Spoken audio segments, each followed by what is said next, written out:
Item ಯಾವುದೇ ಇರಲಿ try ಮಾಡಿ ಆಚಿ ಚಿಕನ್ ಮಸಾಲಾ.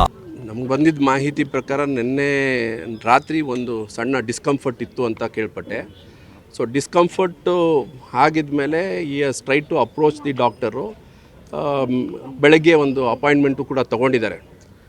ಸೊ ನನಗೆ ಐ ಓನ್ ಹಾಸ್ಪಿಟಲ್, ನನಗೆ ಇರೋವಂಥ ಒಂದು ಎಜುಕೇಷನಲ್ಲಿ ಈಗ ಇ ಸಿ ಜಿ ಮತ್ತು ಏನೇ ಇ ಸಿ ಜಿ ಮಾಡಿದ್ರೂ ಇಮ್ಮಿಡಿಯೇಟಾಗಿ ಯಾವುದೇ ಆ ಥರ ಆತಂಕ ಇದ್ದರೂ you need to rush to the hospital ಅಥವಾ ಕ್ಲಿನಿಕ್ ಹತ್ರಕ್ಕೆ ಹೋಗಬೇಕಾಗತ್ತೆ. ಏನಾಗುತ್ತೆ, ನಾಳೆ ನೋಡೋಣ ಅಂತ ಅದನ್ನು ಮಾಡೋದಕ್ಕೆ ಆಗಲ್ಲ. ಹಾರ್ಟ್ ಅಟ್ಯಾಕ್ ಯಾವಾಗಲೂ ಒಂದು ಸೂಚನೆ ಕೊಡುತ್ತೆ. E C G is not a reference. ಇವಾಗೆಲ್ಲ ಟೆಕ್ನಾಲಜಿ ಮೊಬೈಲ್ನಲ್ಲೆಲ್ಲ ಇ ಸಿ ಜಿಗಳೆಲ್ಲ ಹಾಕ್ಕೊಂಡಿದ್ದೀವಿ, ಅದು ರೆಫರೆನ್ಸ್ ಅಲ್ಲ. ಇಮಿಡಿಯೇಟಾಗಿ ಎಲ್ಲೇ ಹೋದ್ರೂ ಒಂದು ಟ್ರೋಪೈ ಟೆಸ್ಟ್ ಅಂತ ಮಾಡ್ತಾರೆ. ಟ್ರೋಪೈ ಅಂತ ಟೆಸ್ಟ್ ಅಂತ ಮಾಡಿದಾಗ ಏನಂತ ಇರುತ್ತೆ ಅಂದರೆ, ಹಾರ್ಟ್ ಅಟ್ಯಾಕ್ ಆದಾಗ ಬಾಡಿನಲ್ಲಿ ಒಂದು ಎನ್ಸೈಮ್ಸ್ನ ರಿಲೀಸ್ ಮಾಡುತ್ತೆ.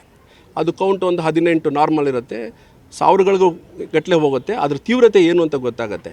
ಪ್ರತಿಯೊಬ್ಬರಿಗೂ ನಾವು ಸ್ವಲ್ಪ ಎಜುಕೇಷನ್ ಅಂತ ಇರುವಂಥವ್ರು ಇದನ್ನು ಸ್ಪ್ರೆಡ್ ಮಾಡಬೇಕು. ನಾವು ಎಲ್ಲೇ ಆದ್ರೂ ಇದು 2 ಫಾಲ್ಸು ಪೇಯ್ನ್ಗಳು ಬರುತ್ತೆ. ಒಂದು ಆ್ಯಸಿಡ್ ರಿಫ್ಲೆಕ್ಸ್ ಆಗೋದ್ರಿಂದನೂ ಸೇಮ್ ಪೇಯ್ನ್ ಬರುತ್ತೆ, ಹಾರ್ಟ್ ಅಟ್ಯಾಕ್ ಆದಾಗಲೂ ಸೇಮ್ ಪೇಯ್ನ್ ಬರುತ್ತೆ.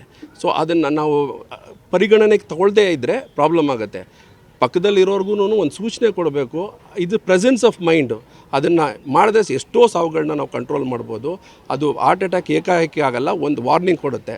ಇವನ್ ಕೇಸ್ನಲ್ಲಿ ಈ ನೆಗ್ಲೆಕ್ಟೆಡೋ ಅಥವಾ ಅಲ್ಲಿ ಆ ಡಾಕ್ಟ್ರೂ ಕೇಳಿಸ್ಕೊಂಡು ಹೇಳಿರ್ಬೋದಿತ್ತು, ನಾವು ಗೊತ್ತಿಲ್ಲ. But it's most unfortunate. ಒಳ್ಳೆ ನಟ, ಒಳ್ಳೆ ನಿರ್ದೇಶಕ, ಈಸ್ ಅ ಗುಡ್ ಟೆಕ್ನಿಷಿಯನ್, ಒಳ್ಳೆ ಪ್ರೊಡ್ಯೂಸರು ಇವತ್ತು ಕಳ್ಕೊಂಡಿದ್ದೀವಿ.